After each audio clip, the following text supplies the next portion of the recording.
안녕하세요. 오마이스타 간신혜입니다. 즐거운 금요일입니다. 코스피가 급등 출발하더니 시간이 갈수록 탄력을 조금 더 키우고 있습니다. 이번 주 들어서 좁은 박스권을 형성하면서 지루하게 형성이 됐었기 때문에 오늘 같은 반등 반가울 수밖에 없을 것 같은데요. 즐겁게 여러분들의 종목도 진단해보도록 하겠습니다.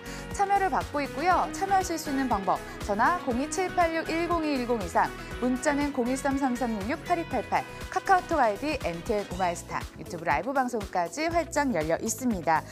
그럼 저희는 스타인베스트 윤동식 대표 함께 해보도록 할게요. 어서 오세요. 네, 안녕하세요.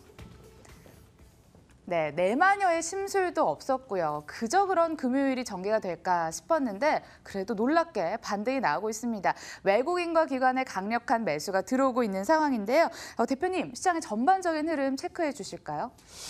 증시 시장이 괜찮죠. 오늘 같은 경우는 놓고 보면 마이크로 테크놀로지 주가가 4.5% 전일 강하게 반등함과 동시에 우리나라 증시 같은 경우도 삼성전자뿐만 아니라 SK하이닉스가 주가가 급등함과 동시에 증시가 27%, 28% 오르고 있는 상황이지요. 삼성전자 같은 경우도 45,000원 이탈된과 동시에 매수세가 유입돼서 45,700원. 모 증권사에서 마이크로 테크놀로지 주가 풋 놓고 삼성전자, SK하이닉스 콜사인이 나온과 동시에 주가가 좀 변동성이 크게 움직이고 있는 상황인데 오늘은 주간 특징주를 좀 안 하고 그동안 증시에서 2220, 2350 박스권 잡고 바텀앤톱으로 매매를 하라라고 계속 말씀드린 이유를 왜 그런지를 좀 논거에 대해서 설명을 드리고자 하고요. 한국 증시 같은 경우는 지금 못 오르고 맨날 2300이 좀 넘어가면 2320이 넘어가면 꼭 맞고 떨어지고 있는 패턴이 나오고 있고 외국인이 지속적으로 매도하고 있는 이유에 대해서 한번 짚어보자. 이유는 한번 찾아보자라는 논리적 근거에 대해서 한번 접근을 해보면 좋지 않겠는가라고 생각을 해서 이번 시간을 좀 준비하도록 하겠습니다. 자, 여러 가지 이유가 있죠. 한국 증시가 지금 놓고 보더라도 우리나라 증시 같은 경우는 상승을 못하고 있는 상황을 보여주고 있는데 그에 따른 이유를 하나하나 짚어봐야 될 것 같은데 보시는 것처럼 거래소 지수 같은 경우는 일봉상으로 놓고 보더라도 아까 말씀드린 2220포인트, 그러니까 저점이 2218이죠. 그리고 고점이 2322, 이 박스권에 지금 3, 4개월 동안 유지되고 있는 이유는 여러 가지 이유가 있을 겁니다. 주식이라는 게. 근데 이제 찬성론, 긍정적인 론, 그리고 부정적인 론 이 두 가지 시점으로 좀 나눠서 봐야 되지 않겠는가라고 생각을 하고 있고요. 자, 부정적인 논리에 대해서 상단이 2350이 끝이다라고 말씀드린 논거에 대해서 좀 찾아보자면 자, 첫 번째로는 지금 미국이 9월 달 그리고 12월 달 금리 인상을 할 가능성이 굉장히 높죠. 트럼프 대통령 같은 경우도 퍼스트 아메리카, 스트롱 아메리카 맨날 하면서 자국의 보호, 자국의 이익을 가장 우선시하고 있기 때문에 미국 같은 경우도 9월에 금리 인상을 하게 되면 신흥국 자금이 빠져나와가지고 미국으로 넘어갈 가능성이 굉장히 높기 때문에 미국에서는 9월 달에도 여지없이 그리고 12월 달에도 여지없이 금리를 인상하지 않겠는가라고 생각을 하고 있고요. 이제 이낙연 총리 같은 경우도 금리를 국내도 인상해야 되지 않겠는가라는 시나리오 또 좀 얘기를 한 걸 보면 한은행에서도 이제는 우리나라도 금리를 조금씩 인상하지 않겠는가라고 생각을 하고 있고요. 그러면 한국은행에서 기준금리를 인상하게 되면 중장기적으로는 우리나라 부동산 가격이 조금 거품이 빠진다거나 아니면 가격이 하락될 가능성이 높고요.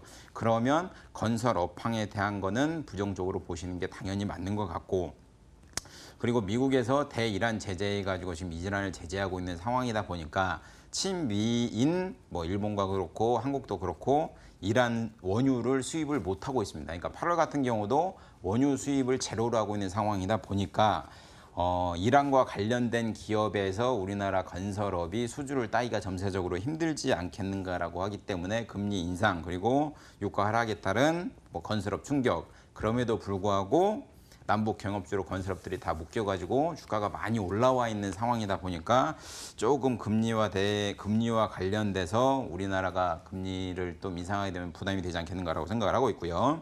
자, 두 번째로는 이제 사우디 왕자죠. 빈 살라만 이제 MBS 왕자라고 하는데 MBS가 네오시티를 설립한다는 전제하에 아람코를 시가총액을 2,000조를 잡고 상장을 하려고 했습니다. 그러니까 우리나라 시가총액을 다 합친 게 1,980조 정도 되는데 아람코가 상장을 보류한다는 얘기가 이미 나왔습니다. 이제 사우디에서 얘기가 나왔는데 그렇게 되면 우리나라에서 수입하는 제품 1위가 석유인데 그러면 화학이나 아람코가 상장을 안 함과 동시에 뭐 무기한 연장이죠 지금. 그러면 지금 서부 텍사스 기준으로 70% 맞춰가지고 움직이고 있는 상황인데 원유 가격이 하락한다고 하면 우리나라 주요한 산업인 석유화학 섹터는 당연히 마진이 감소되지 않겠는가라고 생각을 하고 있고요. 그러면 석유화학 섹터가 10불 정도만 빠지면 우리나라 국내 총생산 GDP가 0.3% 정도 하락을 합니다. 그러니까 전체적으로 보면 고유가가 우리나라에게는 좋은데도 불구하고 아람코 상장 연기 그리고 셀가스의 뭐 생산 BEP가 뭐 감소돼가지고 과거에는 60에서 65불이었는데 지금 뭐 30불까지 내려온 상황이다 보니까 전체적으로 유가가 하락이 되면 우리나라 증시는 전체적으로 좀 안 좋지 않겠는가라고 생각을 하고 있고요.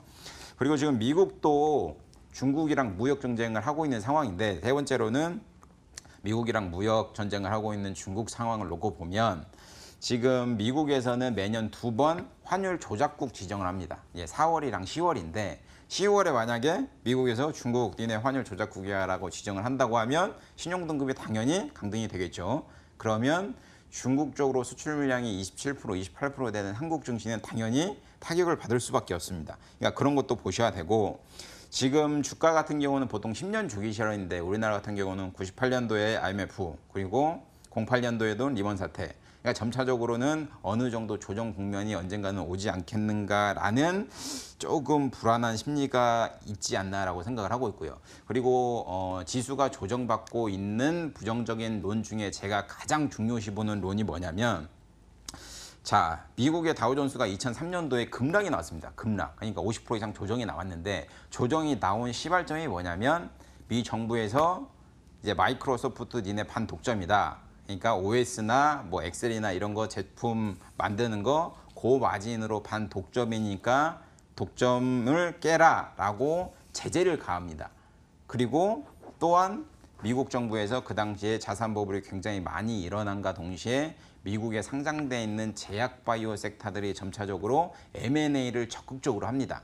근데 이제 돈이 없다 보니 M&A를 한 거에 대한 금액을 무형자산, 그러니까 영업권으로 잡아놓은 상황인데 정부에서 니네 이 영업권 뭐야? 이거 비용 처리해야지 왜 자산화 처리했어? 라고 해서 터진 게 2002년, 2003년 미국 버블인데 그게 유사한 패턴이 지금 한국 증시에 나타나고 있습니다. 삼성전자 같은 경우도 뭐 지금 뭐 영업이익률 반도체가 50% 나와 있는 상황인데 뭐 독점하고 있는 상황 아니냐. 그리고 제약바이오 섹터도 R&D 비용 왜 비용 처리 안 하고 자산화 처리하고 있느냐. 이런 게 계속적으로 나오다 보니까 조금 부정적인 입장에서 본다고 하면 한국 증시에 대한 안 좋은 부분은 좀 이렇게 정리해서 가면 좋지 않겠는가라고 생각을 하고 있습니다.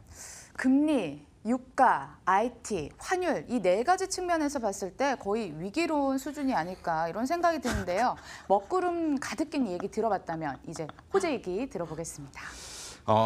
종목도 그렇고 증시도 그렇고 좋은 점만 있고 안 좋은 점만 있고 이런 회사는 없죠. 그리고 지수도 마찬가지인데 자 지금까지는 증시에 대해서는 안 좋은 얘기만 했다고 하면 이제는 좋은 얘기를 좀 해야 될 것 같은데 미국이 정권을 잡은 지가 이제 좀 한 1년 정도 넘었죠. 1년 8개월 정도 됐는데 공화당이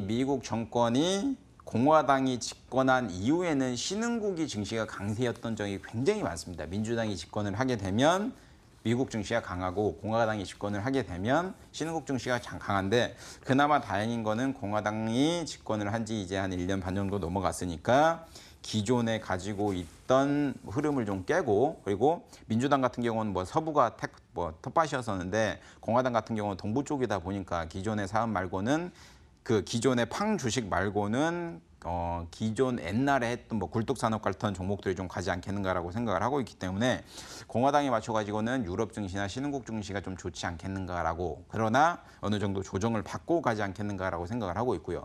그리고 북한과의 관계가 조금 개선되고 있다는 측면이 그러니까 그쪽에서 수주가 많이 나온다고 하면 우리나라 증시는 좀 좋지 않겠는가라고 생각을 하고 있고요.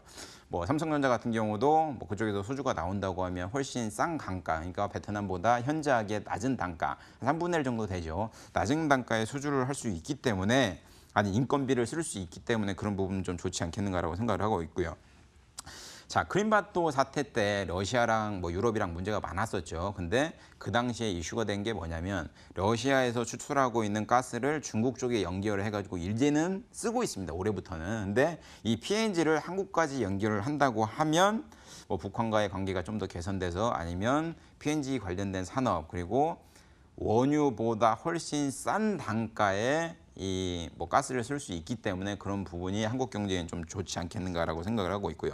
기술적으로 놓고 보면 PBR이 이번 사태 이후에는 0.87이 최저치인데 지금 지수가 2,315포인트이면 PBR 기준으로 놓고 보면 한 0.92 정도 된다고 생각을 하고 있기 때문에 지수가 그러니까 PBR 기준으로 0.87까지 빠진다고 한들 지수 기준으로 뭐 2,150까지가 하방으로 놓고 보면 되기 때문에 수치상으로는 그렇지만 그래도 만약에 삼성전자랑 하이닉스의 영업이익률이 감소되거나 이러면 좀 부정적으로 날 수 있기 때문에 그럼에도 불구하고 뭐 지수적인 측면에서 그리고 PBR적인 측면에서는 지금 지수는 현저하게 좀 낮은 국면이 아니겠는가. 그렇기 때문에 기술적으로는 좀 접근이 가능한 지수가 아닌가라고 장점에 대해서는 좀 언급해드린 게 좋지 않나라고 생각하고 있습니다. 네, 변수들 따져봤습니다.